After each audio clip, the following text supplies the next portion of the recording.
Meus queridos, a paz do Senhor, levei aqui para trazer aqui o subsídio do livro de apoio da lição de número 4, Lições Bíblicas Jovens, editada pela editora CPAD, que está trazendo o título Instruções para as Mulheres. Nós estamos no terceiro trimestre de 2023, que está trazendo o tema Sejam Firmes.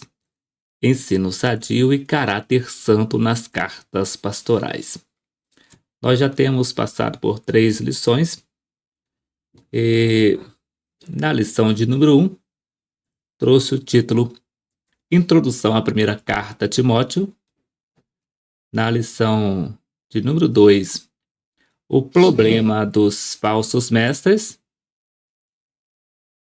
Na lição de número 3, instruções a respeito da oração.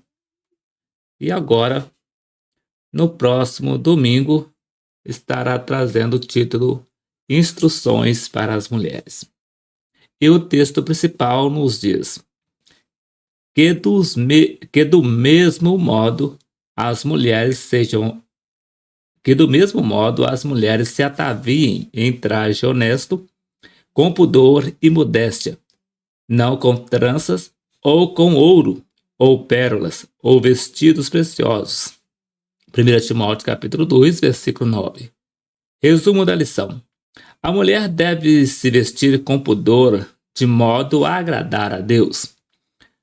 O texto bíblico está registrado em 1 Timóteo capítulo 2, versículo 9 a 15, que diz que do mesmo modo as mulheres se ataviem em traje honesto, com pudor e modéstia, não com tranças, ou com ouro, ou pérolas, ou vestidos preciosos, mas como convém a mulheres que fazem profissão de servir a Deus com boas obras. A mulher aprenda em silêncio com toda a sujeição. Não permito, porém, que a mulher ensine nem use de autoridade sobre o marido, mas que esteja em silêncio, porque primeiro foi formado Adão, depois Eva. E Adão não foi enganado, mas a mulher, sendo enganada, caiu em transgressão.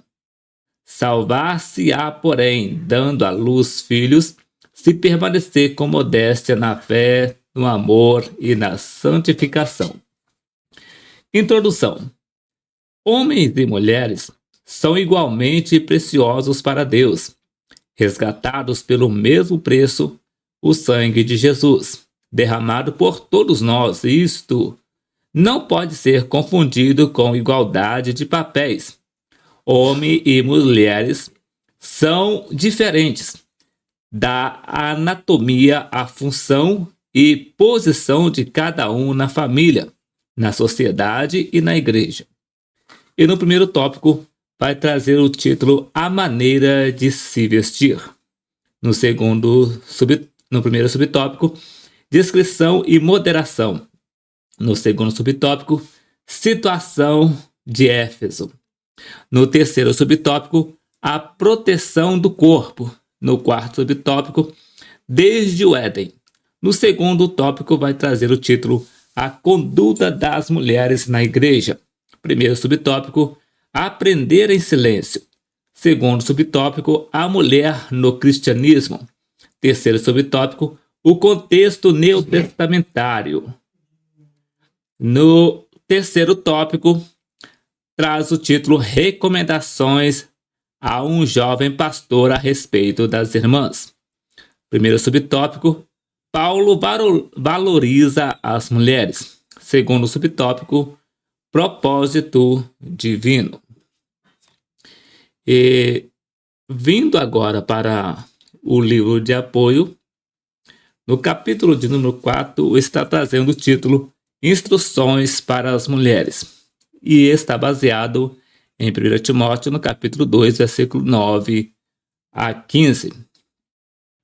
Logo depois de tratar da importância da oração e referir-se ao comportamento do homem no culto público, mencionada em 1 Timóteo capítulo 2, versículo 8, Paulo passa a referir-se aos deveres das mulheres cristãs. A primeira prescrição diz respeito ao vestuário, que do mesmo modo as mulheres se ataviem em traje honesto, com pudor e modéstia, não com tranças, ou com ouro, ou pérolas, ou vestidos preciosos, mencionado em 1 Timóteo capítulo 2, versículo 9. A segunda diretriz está relacionada ao papel da mulher no culto. A mulher aprenda em silêncio, com toda a sujeição. Não permito, porém, que a mulher ensine, nem use de autoridade sobre o marido, mas que esteja em silêncio, mencionada em 1 Timóteo capítulo 2, versículo 11 e 12.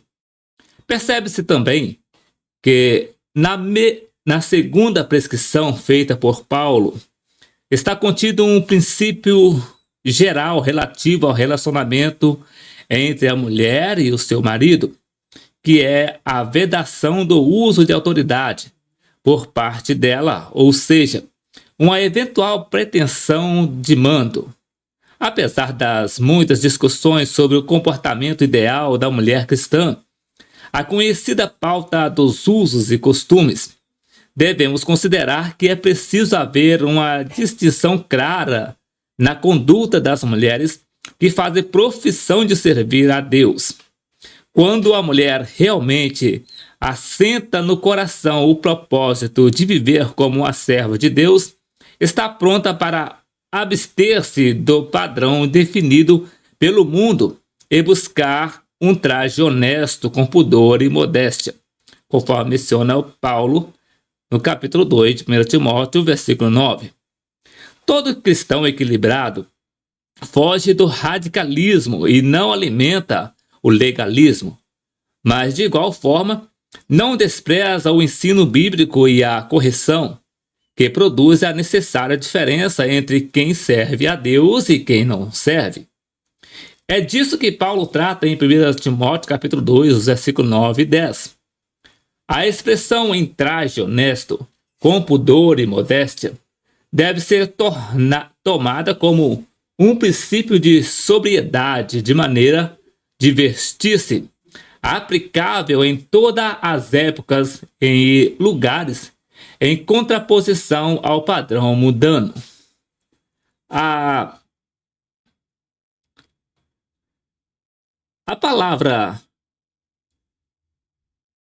pudor, que vem do grego eidos, subtende-se vergonha em exibir o corpo, envolve a recusa de vestir-se de tal maneira que atraía a atenção para o seu corpo e ultrapassasse os limites da devida moderação. Vestir-se de modo imodesto para despertar desejos impuros nos outros é tão errado como o desejo imoral que isso provoca. Nenhuma atividade ou condição justifica o uso de roupas imodestas que expõem o corpo de tal maneira que provoque desejo imoral ou concupiscência em alguém. Fazendo um estudo do vernáculo grego,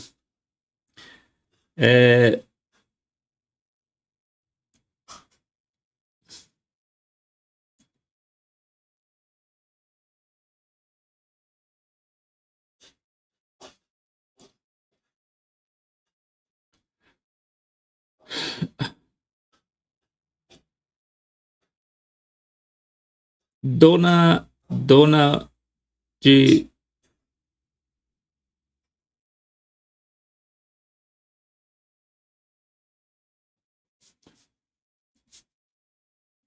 Donald Guthrie,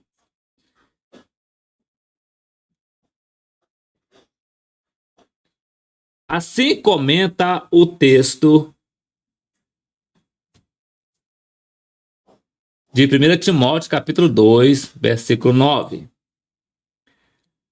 A palavra traduzida por se vistam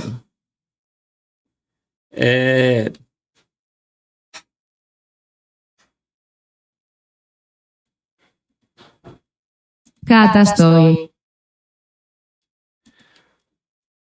provavelmente se refere à conduta,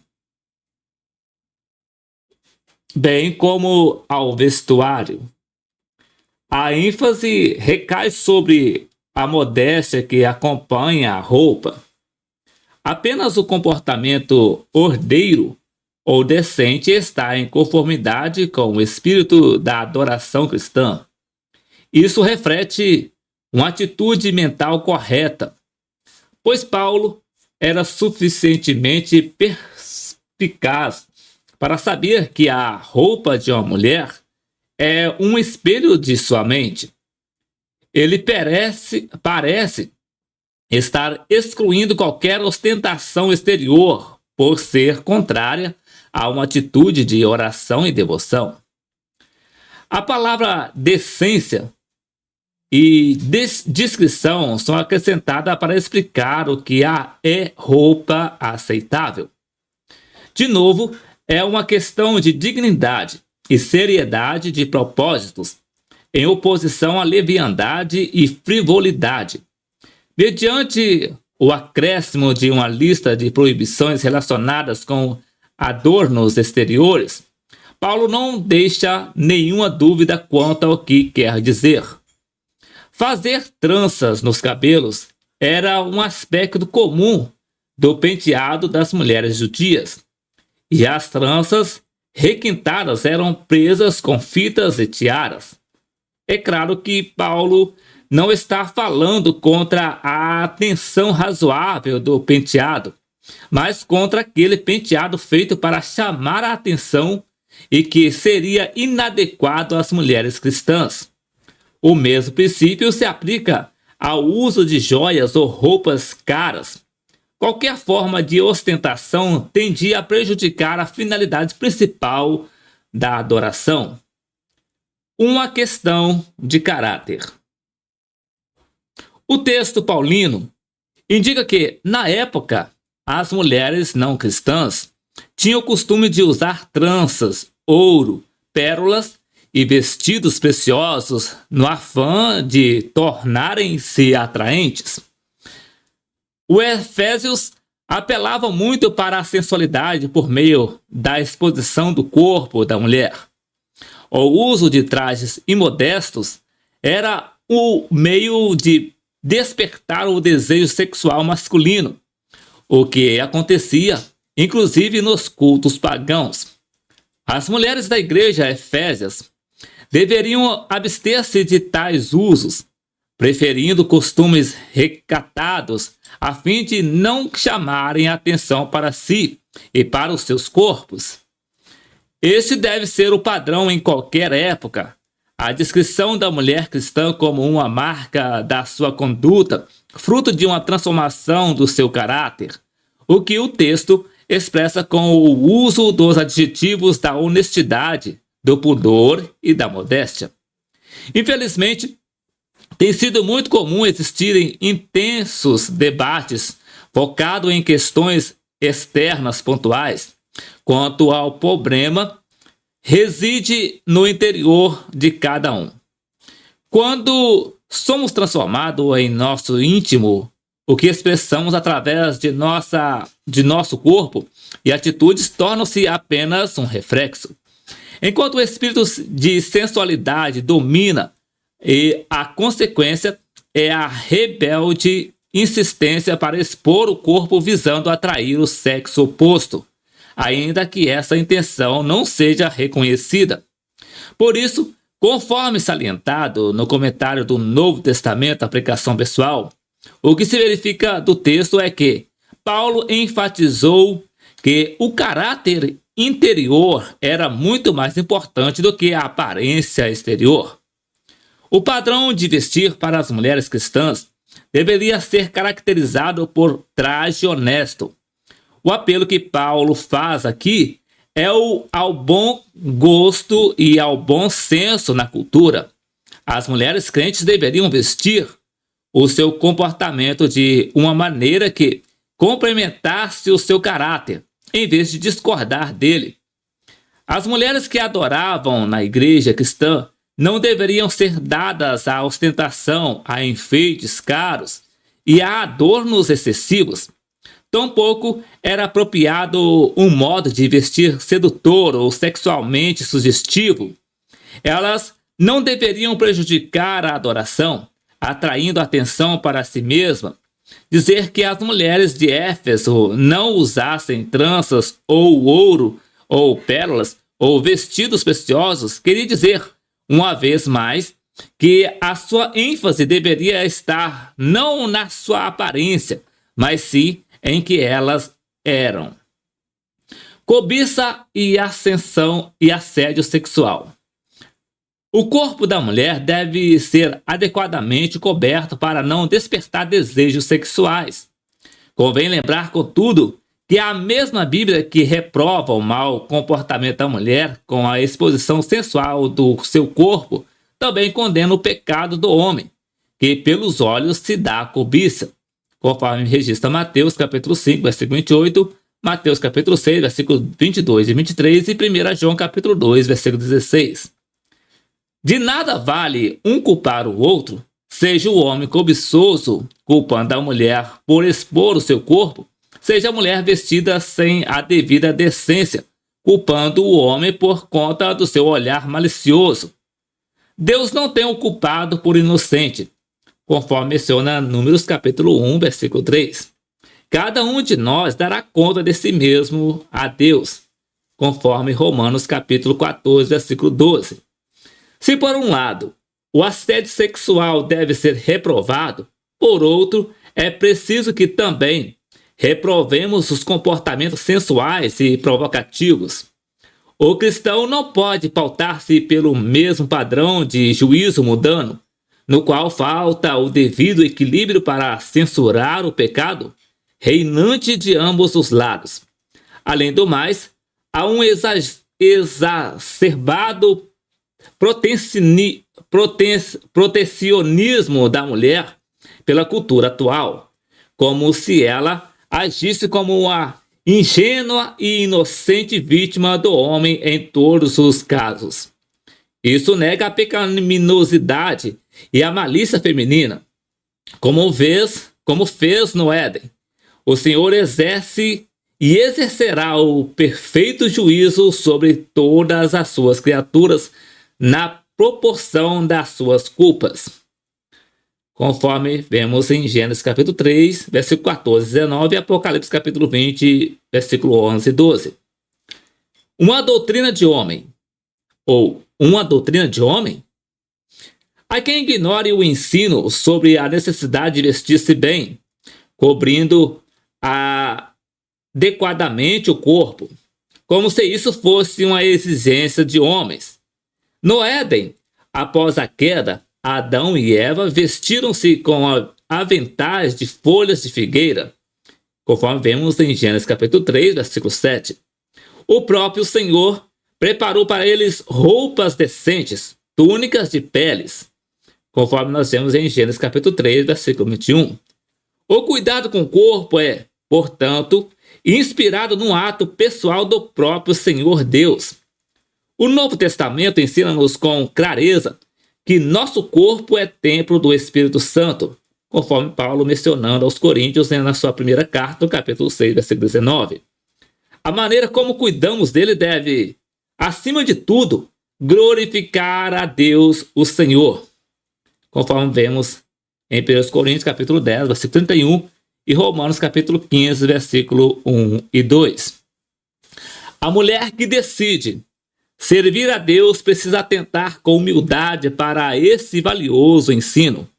O seu comportamento e vestuário devem ser santos, evitando roupas extravagantes, luxuosas, decotadas, transparentes, curta ou muito coladas ao corpo. Nesse último caso, os homens também estão incluídos. Não há cultura da afirmação. Ensinos bíblicos como o de 1 Timóteo, capítulo 2, versículo 9, vão de encontro à cultura da afirmação vigente nas sociedades modernas, orientadas pelo antropocentrismo e por todo o espírito de divinização do homem. O esforço do indivíduo para afirmar-se perante a sociedade faz com que ele insista na ostentação dos seus padrões de conduta que não se sujeitam a qualquer tipo de paradigma convencional. Aliás, qualquer tipo de controle ou sugestão de limites para o comportamento é rotulado de cultura opressora. Isso se reflete, por exemplo, na relutância em aceitarem-se os modelos básicos de vestuário e outros usos e costumes no âmbito das igrejas. Uma igreja onde a liderança busca estabelecer um padrão mínimo para o comportamento do seu próprio coletivo é considerada como um ambiente de opressão que reprime as pessoas quanto às suas liberdades individuais, como o direito de expressar a sua identidade através do seu próprio estilo, o que inclui as roupas que decidir vestir e os adereços que quiser usar. Para quem pensa assim, Paulo difundiu um padrão opressor, porque foi bem enfático em prescrever às mulheres cristãs de Éfeso o abandono de qualquer traje ou enfeite que não pudesse ser considerado honesto, decoroso e modesto. Não há, porém, abertura para qualquer dúvida quanto ao propósito de Paulo, que Timóteo ensinasse a igreja de Éfeso a assumir um estilo de vida distinto da cultura mundana da época. O uso da expressão "como convém a mulheres que fazem profissão de servir a Deus" deixa claro que o comportamento feminino já não mais poderia ser resultado de uma decisão pessoal de cada uma. Assim, deve ser com todos que decidem ser discípulos de Cristo, seja homem, seja mulher, pois o chamado para servi-lo sempre importa em renúncia dos próprios desejos, conforme Lucas capítulo 9, versículo 23 e 24. Entre os discípulos de Cristo, portanto, não podemos funcionar a tal cultura da afirmação, mas a cultura da negação. Deve prevalecer um espírito de mansidão e humildade, conforme Jesus menciona em Mateus capítulo 11, versículo 29, inspirador de atitudes concretas de renúncia de nossas vontades pessoais, conforme Jesus mencionou em Mateus capítulo 16, versículo 24. O ministério feminino. Após ensinar a respeito da conduta da mulher no seu jeito de vestir, Paulo passa a tratar da participação feminina no culto público, como ele já havia feito na carta aos Coríntios, o que demonstra desde logo que o seu ensino não estava circunscrito a uma realidade exclusiva de Éfeso. As mulheres estejam caladas na igreja porque lhes não é permitido falar, mas estejam sujeitas, como também ordena a lei. E se querem aprender alguma coisa, interroguem em casa seus próprios maridos, porque é indecente que as mulheres falem na igreja. 1 Coríntios capítulo 14, versículo 34 e 35. O ensino em Éfeso deveria ser semelhante. As mulheres aprendam em silêncio com toda a sujeição. Esses textos estão entre os que mais incomodam os teólogos progressistas, que não se conformam com ensinos que contrariam as suas próprias visões de temas relativos a pautas como o ministério feminino. Herdeiros do liberalismo teológico, tais teólogos negam a plena inspiração das Escrituras, bem como a sua inerrância e infalibilidade, e sustentam a tese de que a Bíblia precisa ser atualizada. Cremos, contudo, que as Escrituras são a palavra de Deus eterna e imutável, conforme menciona o Salmo 119, versículo 89. Não contém erros e tem forma normativa para a vida humana em todos os tempos. Os textos bíblicos sob análise é bastante claro em alguns aspectos. O primeiro é que a mulher pode aprender. Isto é um avanço trazido pelo cristianismo, mas em silêncio, com toda a sujeição. A postura humilde da mulher para aprender é condição fundamental. Aprender em silêncio na igreja é a condição clara, contida no versículo 11. Na sequência, Paulo afirma que a mulher não deve ensinar. Até aqui, a recomendação está claramente mais voltada para os aspectos públicos, mas quando o apóstolo diz nem use de autoridade sobre o marido, fica clara uma aplicação de aspecto geral. A mulher não usar de autoridade sobre o marido quanto ao ambiente da igreja deixa induvidosa a impossibilidade do pastorado feminino. Cogitar diferentemente seria o mesmo que afirmar que a mulher não deve usar de autoridade sobre o marido em aspecto algum da vida, exceto se exercer a condição de pastora. Fato é que a expressão complementar contida no versículo 12, mas que estejam em silêncio, é nitidamente um reforço ao ensino relativo ao culto público, ou seja, ao ambiente em que ela poderá aprender, só que em silêncio. É preciso compreender, contudo, que o ensino paulino não corresponde a uma proibição total à participação da mulher no serviço público do reino de Deus. Como sabemos, as mulheres tiveram participação ativa no ministério de Jesus. Elas acompanhavam o mestre junto com os seus discípulos e contribuíam com os seus bens, conforme nós vemos registro em Lucas capítulo 8, versículo de 1 a 3.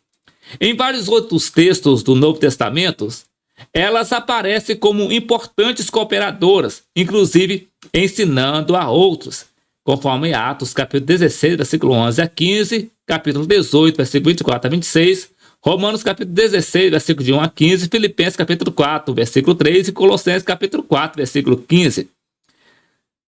O que não há nas Escrituras é fundamento para o ministério feminino de liderança ou pastoreio de igrejas. Como comenta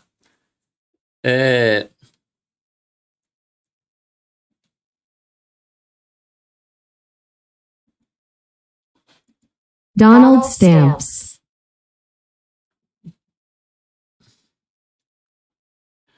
O homem e a mulher são igualmente amados e preciosos à vista de Deus. Porém, foi ao homem que Deus entregou a responsabilidade de direção da família e da igreja.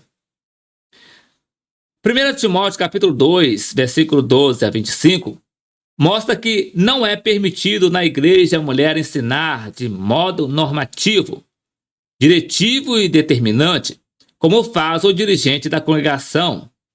Entretanto, isso não quer dizer que é proibido à mulher cristã ensinar a homens individualmente, como em Atos capítulo 18, versículo 26, profetizar no culto da igreja, sob o impulso direto do Espírito Santo, ensinar na igreja a outras mulheres, inclusive aos jovens, evangelizar em sua casa, instruindo homens e mulheres nos caminhos do Senhor. Assim, em vez de intensificar-se o debate acerca do pastorado feminino, tema, por sinal, totalmente ausente da Bíblia, o mais sábio é que a mulher cristã concentre os seus esforços em tudo o que pode fazer no reino de Deus, em vez de insistir no que as Escrituras não prescrevem que ela faça. O cristianismo ampliou a oportunidade da mulher e não as restringiu, mas responsabilidades como o pastorado foram dadas ao homem. A peculiaridade de Éfeso. Por que Paulo foi tão contundente ao tratar do comportamento da mulher na sua carta a Timóteo? São várias as opiniões. O mais provável é que estivesse havendo algum excesso na igreja de Éfeso, a favor ou contra a participação da mulher no culto. Por isso foi preciso tratar do assunto de maneira enfática. Antes de vermos um caráter repressivo na conduta paulina, precisamos considerar que a mulher enfrentava sérias restrições tanto na cultura grega como na judaica, inclusive para estudar, conforme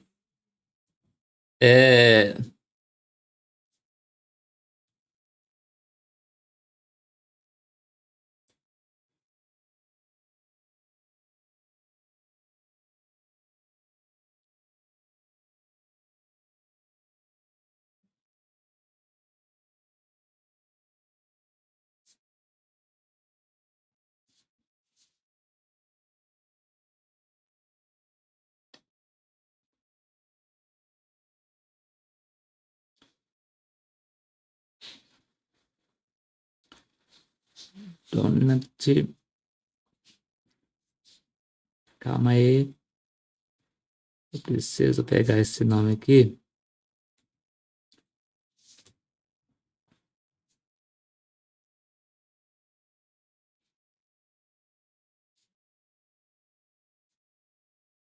Para que a gente possa ver a pronúncia correta.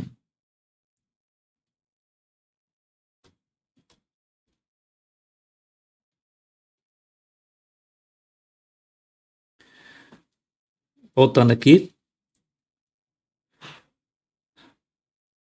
Antes de vermos um caráter repressivo da conduta paulina, precisamos considerar que a mulher enfrentava sérias restrições tanto na cultura grega como na judaica, inclusive para estudar. Conforme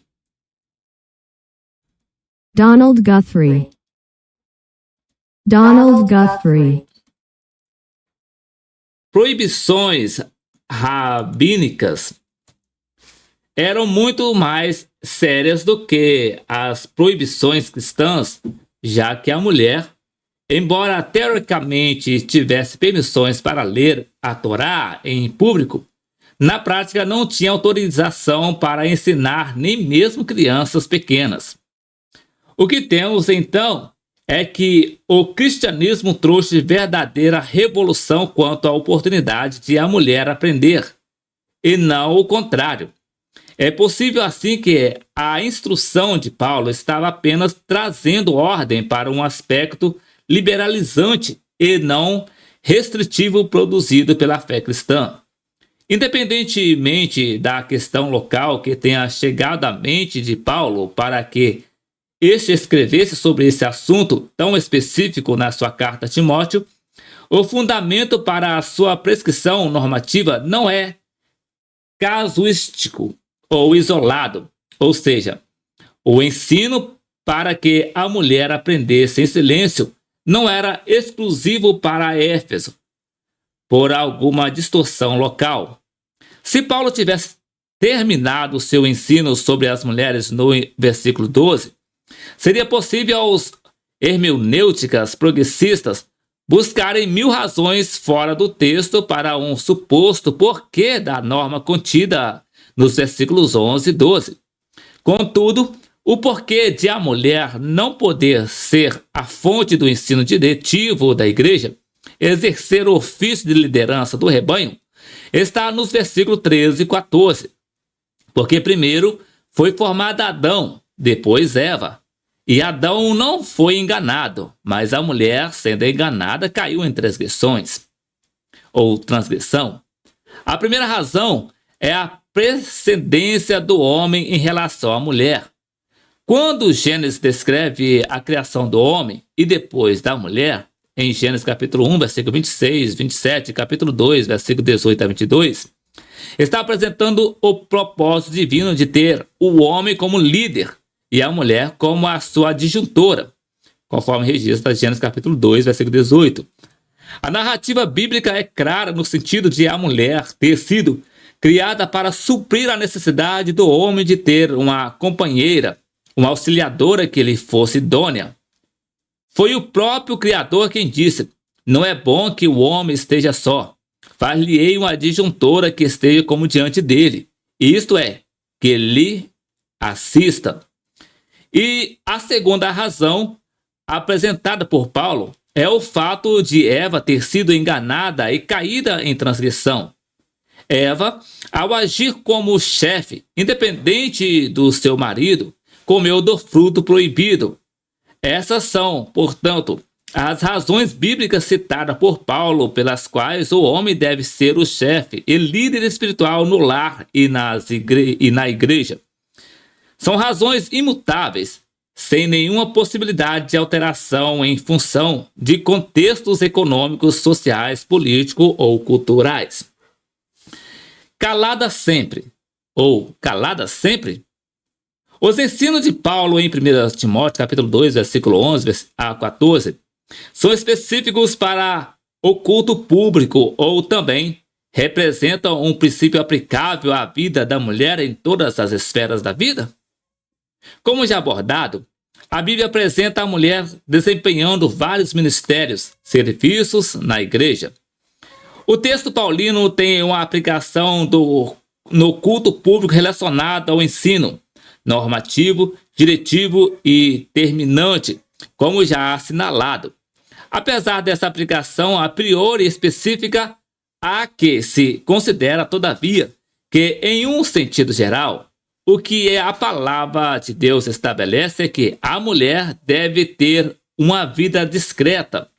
Ela pode expressar-se, mas é sábio que observe o tempo, o lugar e o modo corretos. Ao falar da mulher virtuosa, Salomão diz que ela abre a boca com sabedoria e a lei da beneficência está na sua língua, conforme registra Provérbios, capítulo 31, versículo 26. A mulher pode ser muito útil com as suas opiniões e instruções em muitos âmbitos, conquanto que abra a boca com sabedoria e esteja subordinada a uma permanente lei, a da beneficência, para que jamais fale o que possa fazer mal a alguém. O que se espera é que as palavras da mulher, assim como as do homem, sempre façam o bem para quem a ouve. Temos vários exemplos na Bíblia de mulheres que falaram com sabedoria. Abigail foi uma delas, conforme registra Gênesis, 1 Samuel capítulo 25, versículo 24 a 26. O apóstolo Pedro aconselhou a mulher cujo marido não é crente a manter-se sujeita a ele e com um bom comportamento, para que ele seja ganho sem palavras, conforme registra 1 Pedro capítulo 3, versículo 1. Aliás, de forma semelhante a Paulo, Pedro ensina às mulheres que tenham a vida pura, em temor a Deus, valorizando mais a sua beleza interior do que a exterior, conforme vemos em 1 Pedro capítulo 3, versículo 2 a 6.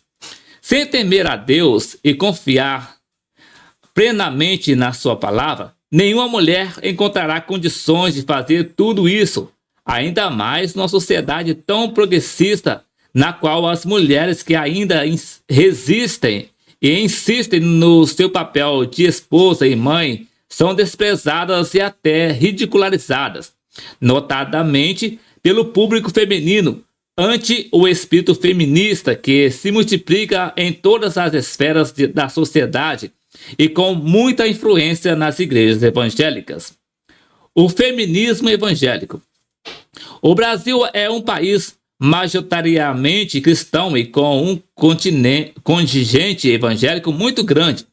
Dados da prévia do censo de 2022, divulgado pelo Instituto Brasileiro de Geografia e Estatística, IBGE, em 28 de dezembro de 2022, dão conta de que o país tem 207,8 milhões de habitantes. Desse universo, cerca de 64,6% são católicos e 22,2% são evangélicos.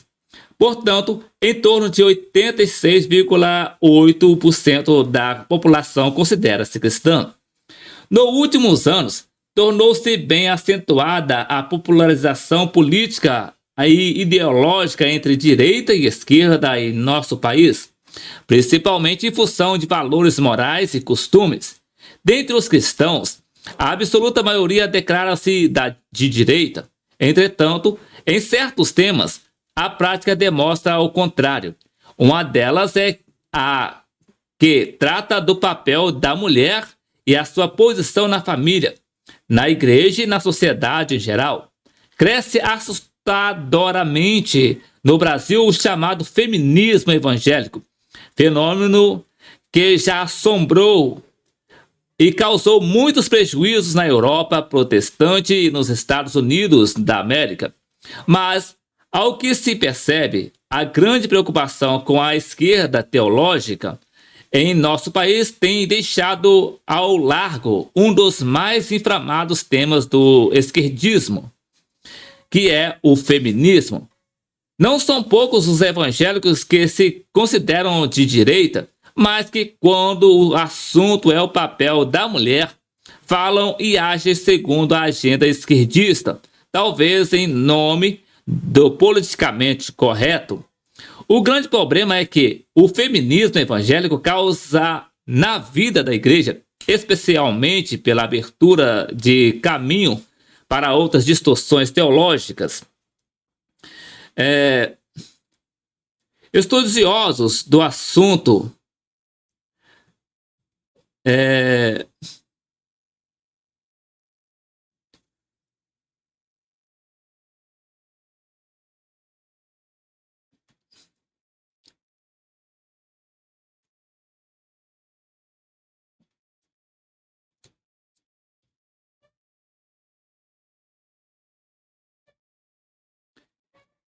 Estudioso do assunto Wayne Grudem, alerta para o fato de que o feminismo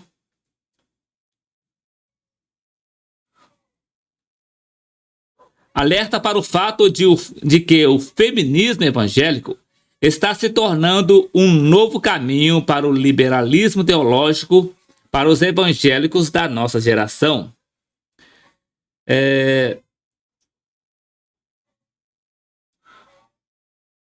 Citando trechos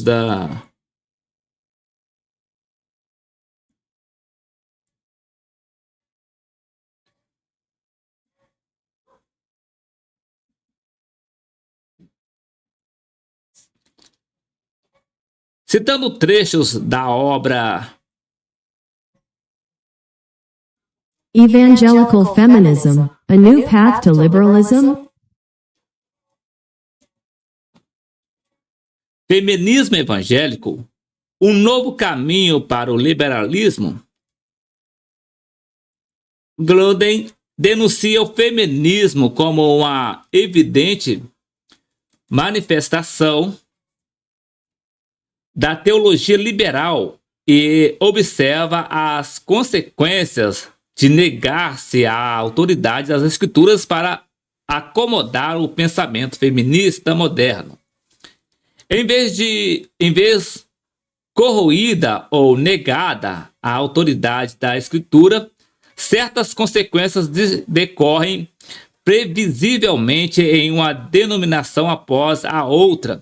Em algumas dessas consequências, já se vê entre os feministas evangélicos, conforme observadas nos seguintes pontos.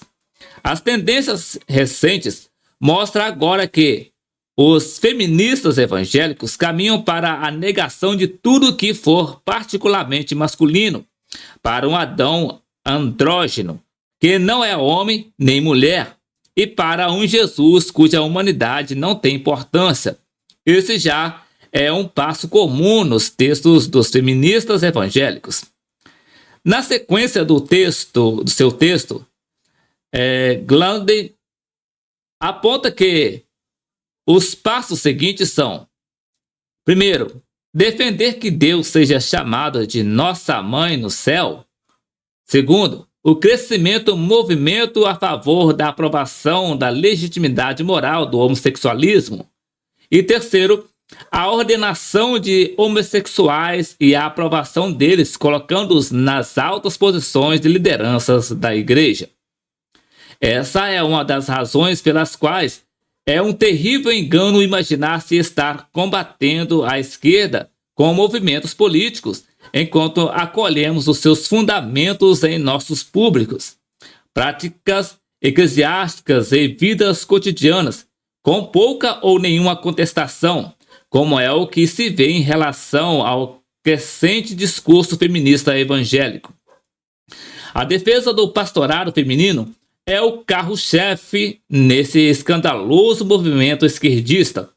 A grande questão, portanto, não é ser de direita ou de esquerda, é ser bíblico, é crer na palavra de Deus e viver de acordo com o que ela prescreve. Salvar-se-á gerando os filhos.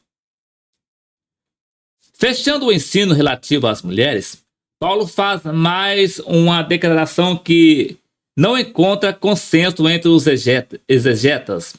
Trata-se do versículo 15 de 1 Timóteo, capítulo 2. O que Paulo realmente quis dizer com a expressão a mulher salvar-se-á, porém dando à luz filhos? A primeira coisa a ser afirmada é que gerar filhos não é uma condição para a salvação. Do contrário, o que seria das estéreis? Todos os homens e mulheres somos salvos pela graça de Deus e não por qualquer mérito nosso. Por outro lado, é evidente que Paulo não fez uma afirmação aleatória e sem sentido algum. O que entendemos é que Paulo mencionou a geração de filhos como uma condição natural a que a mulher é submetida, tendo em vista certamente, as dores que ela passou a sentir após o pecado, em Gênesis capítulo 3, versículo 16.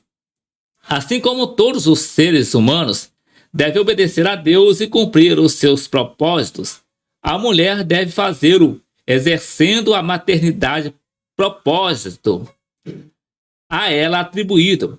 As mulheres que desempenham o seu papel designado por Deus de dar à luz e de criar os filhos estão demonstrando um verdadeiro compromisso e uma verdadeira obediência a Cristo.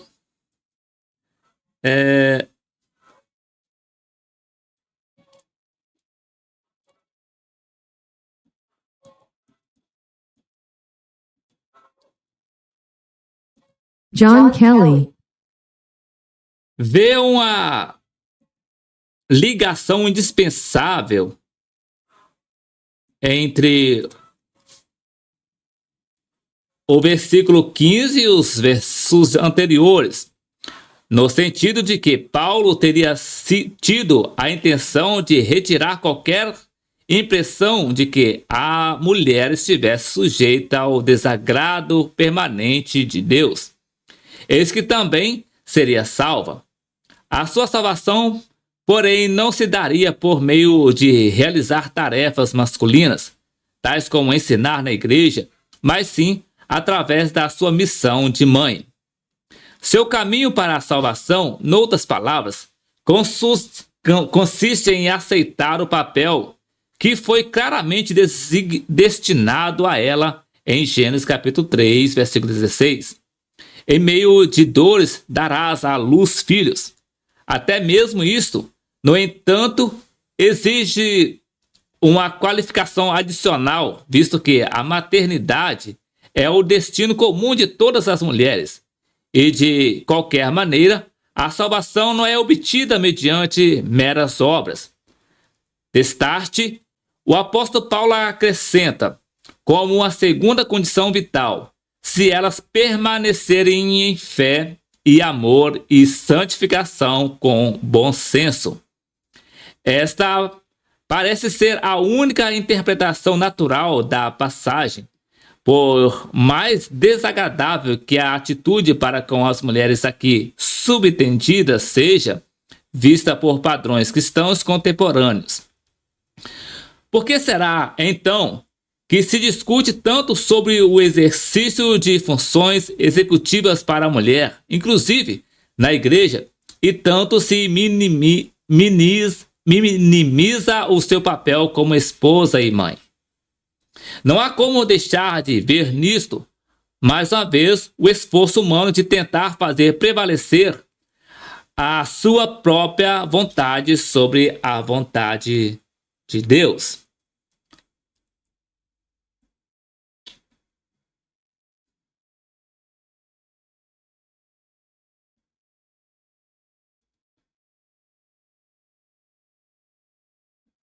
Hans Burke. Desenvolve um pensamento que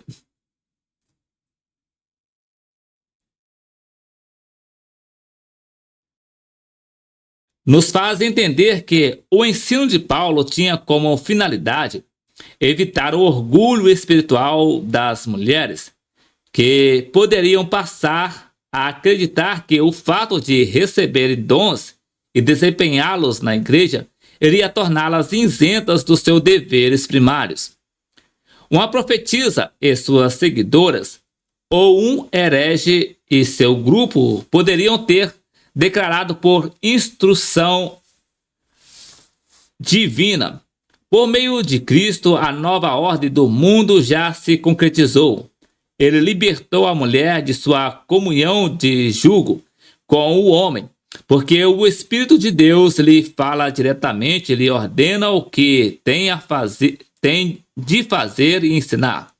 A profetisa é consagrada a Deus e por isso redimida de sua sensualidade, de parir filhos e dos fardos domésticos. Agora possui uma incumbência superior que supera tudo o que havia antes. A mulher casada, porém, não encontra a salvação soltando-se dos laços matrimoniais e materiais, acreditando alcançar uma liberdade superior.